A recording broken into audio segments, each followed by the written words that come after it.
হে everyone welcome back to my mini blog. আজি বিয়া ঘৰখনলৈ আহি কি খালোঁ সেয়া দেখাম। আৰু এইফালে কইনা আৰু দৰা বহি আছে। প্ৰথমতে আমি আহি গ'লোঁ ইয়াৰ ফুচকা ষ্টলত। ফুচকা কেইটামানে আছিলে, তো আমি প্ৰথমতে ফুচকা খাই ল'লোঁ। আৰু ইয়াৰ পৰা আমি লৈ ল'লোঁ কেইটামান ফ্ৰেঞ্চ ফ্ৰাইজ আৰু পকৰি। আৰু এয়া খাই আমি ডাইৰেক্ট আহি গ'লোঁ মেইন কৰ্চলৈ। আৰু প্ৰথমতে ইয়াত চালাড চাটনি বাগেৰা আছিলে, লগতে আৰু এয়া হ'ল বেঙেনা চপ, আৰু লগতে আছিলে বাটাৰ নান এক পিচ লৈ পেলাই চুনুৱে লৈ লৈছে আলুৰ দম, আৰু মই লৈ ল'লোঁ অকণমান ভেজ মিক্স চব্জি।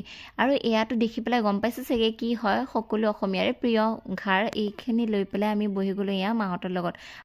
নান খাই চাফ কৰি আহি গ'লোঁ এতিয়া পোলাওত হামলা কৰিবলৈ। পোলাও লৈ ল'লোঁ আৰু অকণমান লগতে লৈ লৈছোঁ ভাত, যিহেতু আমি আকৌ ভতুৱা বগা ভাত খাই বেছি ভাল পাওঁ। আৰু ইয়াত আছিলে চানা দাল, তো মই নল'লোঁ, চুনুৱে লৈ ল'লে। আৰু যিহেতু আমি নিৰামিষ খালোঁ, সেইকাৰণে আৰু এইবিলাক নাই লোৱা। ডাইৰেক্ট আহি গ'লোঁ ননভেজ কাউণ্টাৰলৈ। ননভেজৰ পৰা চুনুৱে লৈ ল'লে ডিম, আৰু ইয়াৰ মই ল'লোঁ মাছ। আমি মাছ লৈ পেলাই নেক্সট আমি ইয়াত আহি গ'লোঁ চিলি চিকেনলৈ। এয়া চাওকচোন, চায়েই লোভ লগা নাই।